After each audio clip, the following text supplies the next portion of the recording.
Presiden Prancis Emmanuel Macron yang mengatakan bahwa Barat telah gagal menguasai dunia. Itu sudah 300 tahun mengikuti, tetapi hegemoni tersebut akan segera berakhir.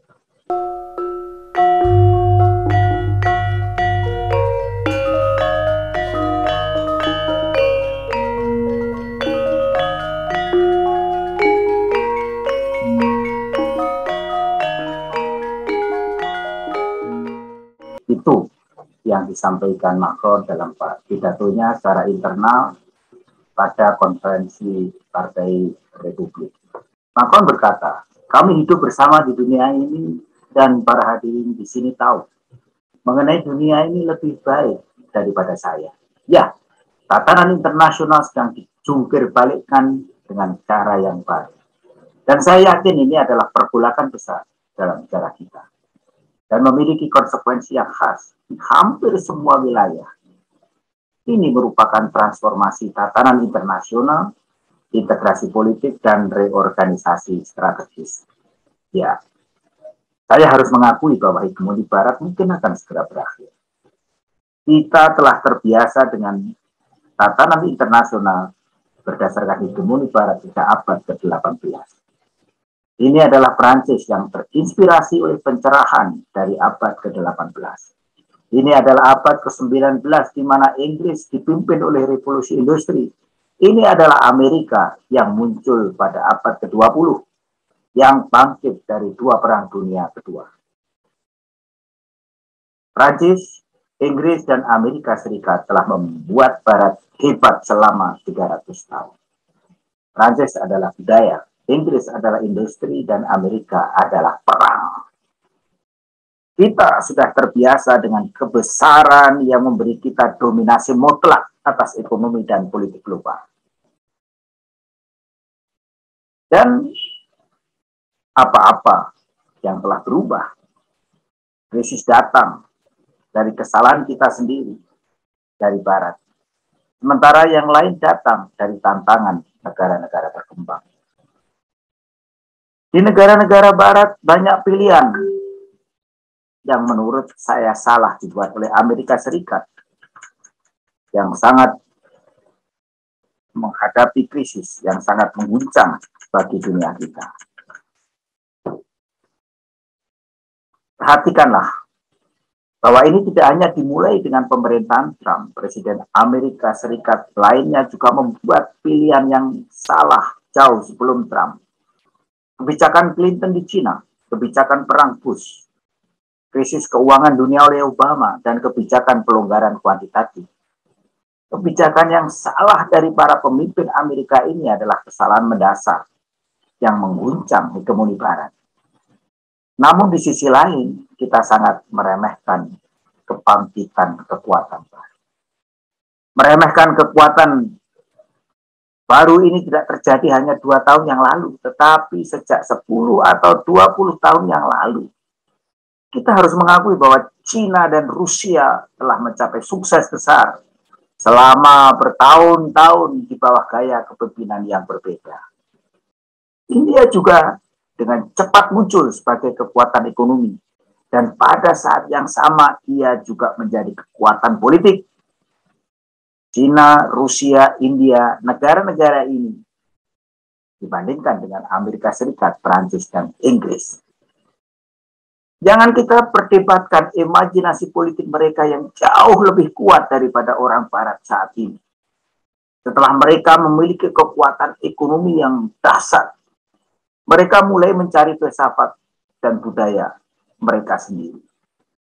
Dan mereka tidak lagi percaya pada politik Barat, tetapi mulai mengejar budaya nasional mereka sendiri. Ini tidak ada hubungannya dengan demokrasi atau tidak. India adalah negara demokrasi, dan dia juga melakukan hal yang sama, mencari berakhirnya hegemoni Barat. Akhir dari hegemoni Barat tidak terletak pada kemerosotan ekonomi, bukan pada kemerosotan militer, tetapi pada kemerosotan budaya. Ketika nilai-nilai Anda tidak lagi dapat diekspor ke negara-negara berkembang, itu adalah awal dari kemunduran Anda. Saya pikir imajinasi politik negara-negara berkembang ini lebih tinggi dari kita. Imajinasi politik sangat penting. Ini memiliki konotasi kohesif yang kuat dan dapat menyebabkan lebih banyak inspirasi. Saudara-saudara kami yang kami hormati, kita bertanya, apakah kita bisa lebih berani dalam politik? Imajinasi politik negara-negara berkembang jauh melebihi Eropa saat ini. Dan semua ini sangat mengejutkan saya. Cina telah mengangkat 700 juta orang keluar dari kemiskinan. Dan lebih banyak lagi akan diangkat dari kemiskinan di masa depan. Tetapi di Prancis, ekonomi pasar meningkatkan ketimpangan pendapatan pada tingkat yang belum pernah terjadi sebelumnya. Ini sebuah katastrofi, saudara-saudara. Kemarahan kelas menengah pada tahun lalu telah membawa perubahan besar dalam tatanan politik Prancis. Dan sejak abad 19, kehidupan Prancis berada dalam semacam keseimbangan. Kebebasan pribadi, demokrasi, kelas menengah yang kaya, ketiganya adalah tripod yang menyeimbangkan politik Prancis. Tetapi krisis lahir ketika kelas menengah tidak lagi menjadi landasan negara kita. Ketika kelas menengah berpikir bahwa kepentingannya sedang dikompromikan. Mereka akan memiliki keraguan mendasar tentang demokrasi dan sistem pasar. Pertanyaannya, bisakah sistem seperti itu masih memberi saya kehidupan yang lebih baik? Mereka berhak bersikap begitu skeptis dan berhak bergabung dengan gerakan politik radikal. Di Inggris misalnya, kejatuhan sistem politik bahkan lebih terasa. Slogan gemilang Brexit untuk mengambil kembali kendali membuktikan itu semua. Orang-orang percaya bahwa nasib mereka tidak lagi berada di tangan mereka sendiri, sehingga mereka ingin mengambil kembali kendali. Dan cara langsung untuk mengambil kembali kendali tersebut adalah dengan meninggalkan Uni Eropa. Mereka membenci Uni Eropa, mereka membenci politik kuno, dan mereka menginginkan sesuatu yang lebih imajinatif secara politis. Dalam analisis terakhir, sistem politik masa lalu gagal menguntungkan Inggris dan bahkan membuat hidup mereka semakin buruk. Tetapi para pemimpin politik mereka tidak menyadari hal ini. Mereka telah gagal. Mereka gagal. Inggris gagal. Adapun Amerika Serikat, meski Amerika termasuk kubu Barat, selalu memiliki standar kemanusiaan yang berbeda dari Eropa. Kepekaan orang Amerika terhadap masalah iklim, kesetaraan, keseimbangan sosial tidak ada dengan cara yang sama seperti Eropa. Menyiratkan bahwa kesenjangan antara kaya dan miskin di Amerika Serikat jauh lebih besar daripada di Eropa. Ada kesenjangan yang jelas antara peradaban Amerika dan peradaban Eropa. Meskipun Amerika Serikat dan Eropa sangat selaras, perbedaan kita selalu ada. Naiknya Trump ke tampuk kekuasaan hanya memperbesar perbedaan aslinya. Saya harus menekankan bahwa Eropa berbeda dari Amerika Serikat. Tentu saja, rencana peradaban Eropa tidak dapat diputuskan oleh bangsa Hungaria yang beragama Katolik atau Kristen Ortodoks Rusia. Tetapi tindak lanjut jangka panjang Eropa dengan Amerika Serikat untuk mengusir Rusia dari benua Eropa belum tentu benar. Amerika Serikat perlu menghadapi Rusia dan Eropa, tetapi apakah Eropa membutuhkannya juga? Eropa bekerja sama dengan Amerika Serikat, ya, untuk mengusir Eropa, yang mungkin merupakan kesalahan geopolitik terbesar Eropa di abad ke-21. Hasil dari pengusiran Rusia adalah bahwa Putin tidak hanya pilihan selain merangkul Cina, dan ini hanya memberi Cina dan Rusia kesempatan untuk melakukan pemanasan. Membiarkan salah satu pesaing kita bergabung dengan yang lain untuk menciptakan masalah besar yang dilakukan oleh orang Amerika. Dan bila saja orang Eropa tidak mengusir Rusia, kebijakan Rusia tidak akan pernah begitu anti Barat. Sekarang, lihatlah dalam hal geopolitik. Kita tidak mungkin memberikan begitu banyak bantuan kepada kekuatan-kekuatan besar di timur. Tetapi saya, Presiden Emmanuel Macron, mengatakan bahwa masalah Eropa adalah militer. Karena keberadaan NATO ya sangat sulit bagi Eropa untuk membentuk tentara Eropa yang lain. Dan selama tentara Eropa tidak ada, Eropa akan dikendalikan oleh tatanan politik Amerika Serikat. Sayangnya, ketika saya membicarakan hal ini dengan Kanselir Jerman Angela Merkel, kami semua pesimis. Di Eropa tidak ada yang memiliki kemampuan untuk membentuk tentara Eropa. Dan tidak ada yang memiliki kemampuan untuk membantu tentara Eropa yang kuat. Kebijaksanaan yang memerlukan investasi. Tetapi militer Eropa adalah titik kunci untuk menyeimbangkan Amerika Serikat. Tanpa militer Eropa, Eropa tidak akan memiliki kemerdekaan yang nyata sekali. Ya, Amerika Serikat adalah sekutu. Sekutu kita. Sekutu jangka panjang kami. Tetapi pada saat yang sama dia juga sekutu yang telah menculik kami sejak lama. Prancis adalah kekuatan diplomatik yang kuat, anggota tetap Dewan Keamanan dan jantung Uni Eropa.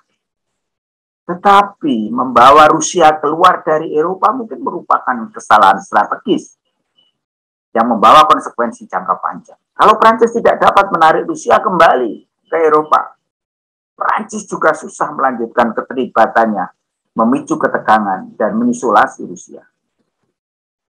Saat ini, baik Rusia maupun kekuatan timur lainnya tidak tertarik untuk membentuk aliansi. Tapi tidak ada yang yakin apakah dunia barat bahkan semakin menekan. Akankah kita yakin bahwa China dan Rusia tidak akan membentuk aliansi? Apakah musuh teman kita juga harus menjadi musuh kita? Rusia adalah musuh Amerika Serikat. Jadi haruskah dia menjadi musuh Eropa? Itu pertanyaan yang sangat sulit dijawab. Tetapi kita jelas, kita perlu membangun kepercayaan baru dan arsitektur keamanan Eropa sendiri. Karena jika kita tidak merendahkan hubungan dengan Rusia, dan kita tidak meredakan hubungan dengan Rusia, tidak akan ada perdamaian di benua ini. Orang Amerika mengatakan negara yang banyak berinvestasi dalam senjata dan peralatan demografi yang menurun, negara yang menua. Orang Amerika bertanya kepada saya, haruskah kita takut dengan negara ini? Haruskah kita berdamai dengan negara seperti ini? Saya bertanya kepada Amerika, bagaimana dengan menukar posisi Rusia dan Kanada? Selain gejolak ekonomi dan geopolitik, gejolak besar ketiga yang kita alami sekarang tidak diragukan lagi adalah gejala revolusi teknologi. Gejolak revolusi teknologi, internet dan big data, media sosial, kecerdasan buatan, kecerdasan besar yang menyebar dalam globalisasi. Kemajuan teknologi informasi yang berkembang dengan cepat yang belum pernah terjadi sebelumnya. Salah satu masalah globalisasi, kecerdasan adalah globalisasi emosi, kekerasan, bahkan kebencian. Revolusi teknologi telah membawa kita perubahan antropologi yang mendalam. Ini harus diingat. Dan juga telah menciptakan ruang baru bagi kita, ruang yang menuntut manusia untuk mengkaji dan merumuskan aturan. Ini adalah aturan teknologi baru yang belum pernah disentuh dunia. Dan juga aturan tatanan internasional internet ini yang harus disetujui dan diikuti oleh setiap orang. Tetapi sebelum seperangkat aturan baru ini sepenuhnya ditetapkan, revolusi teknologi baru telah membawa kita tidak hanya ketidakseimbangan ekonomi, tetapi juga kontradiksi kelas antropologis dan kontradiksi ideologis. Jadi pada akhirnya itu akan membawa bencana besar dan ketidakstabilan pada demokrasi yang kita bangga-banggakan itu. Anda sekalian dapat melihat gejolak ekonomi itu, gejolak politik, gejolak teknologi informasi, dan gejolak demokrasi. Semua pergolakan ini terjadi pada saat yang bersamaan dan apa yang harus kita lakukan. Apa yang perlu kita kerjakan sekarang? Apakah kita terus menjadi penonton, menjadi komentator, atau ikut mengambil tanggung jawab? Saudara-saudaraku, satu hal yang pasti. Jika kita semua kehilangan imajinasi politik kita dan kita selama beberapa dekade atau abad membiarkan kebiasaan lama mendikte strategi kita, maka kita akan menjadi boneka yang tidak bermanfaat. Apabila seorang presiden sebuah republik, menteri, diplomat, tentara, di ruangan ini terus melakukannya seperti dulu, maka pasti kita akan kehilangan kendali. Dan setelah kehilangan kendali, kita akan menghilang. Peradaban memudar, Eropa memudar, dan momen hegemoni Barat memudar bersamanya.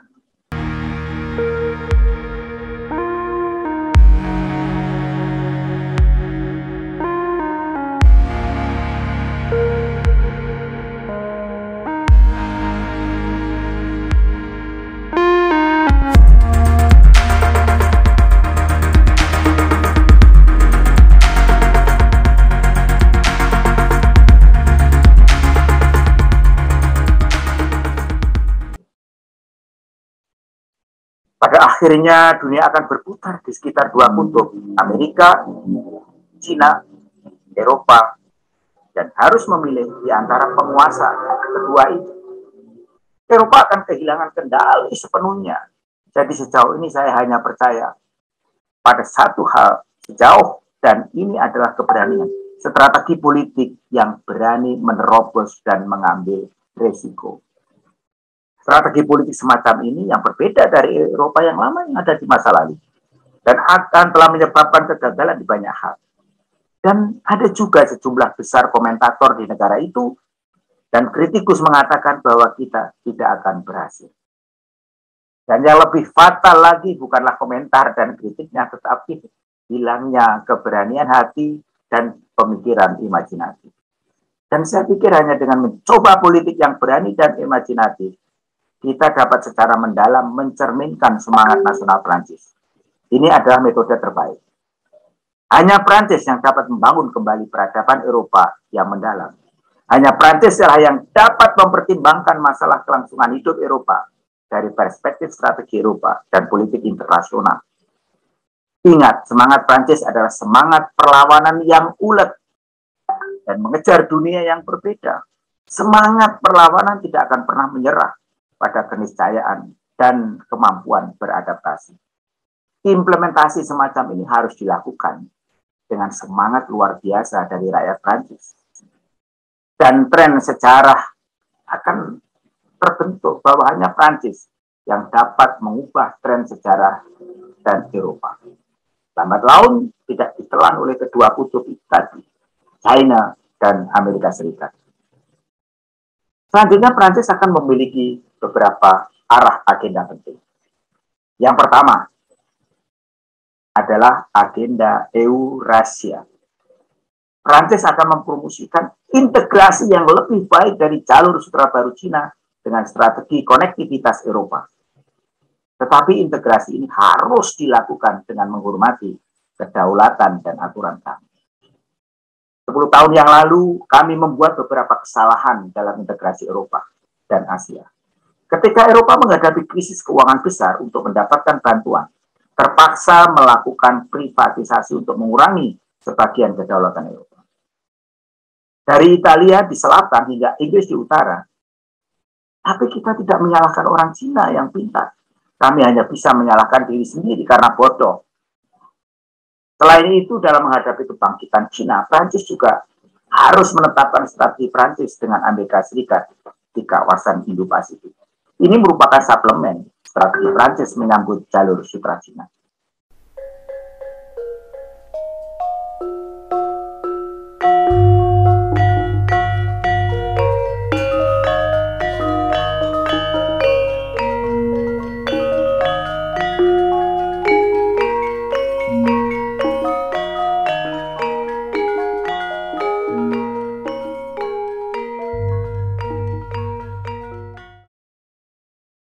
Jika kita membantu lawan di satu tempat, maka kita harus mengecek dan menyeimbangkannya di tempat lain.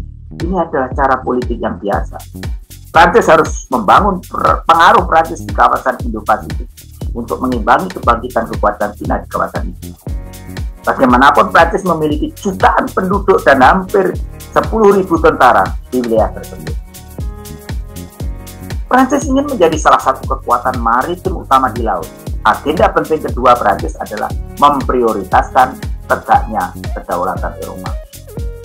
Saya telah berbicara dengan banyak orang bahwa kedaulatan Eropa bukanlah omong kosong, tetapi kita telah membuat kesalahan dengan menyerahkan suara kedaulatan kepada kaum nasionalis. Nasionalis sama sekali tidak memiliki dan tidak mewakili kedaulatan kita, yang merupakan kata yang baik dan merupakan inti dari demokrasi kita. Tetapi jika pemerintah kehilangan kendali atas segalanya, tidak akan ada yang tersisa untuk kedaulatan. Jadi, kaum nasionalis memiliki hak untuk didengar suaranya, tetapi mereka sama sekali tidak mewakili kedaulatan Eropa. Selama beberapa dekade, Eropa telah membangun pasar yang kuat dan ramah, tetapi pada saat yang sama, kami juga paling terbuka dan naif, dan kita membahas kedaulatan Eropa. Kita juga harus memasukkan Inggris secara mendalam. Terlepas dari hasil akhir Brexit, kedaulatan Eropa harus termasuk Inggris. Arah lain dari kedaulatan Eropa ini adalah pertahanan nasional. Dan ini mengenai pertahanan Eropa.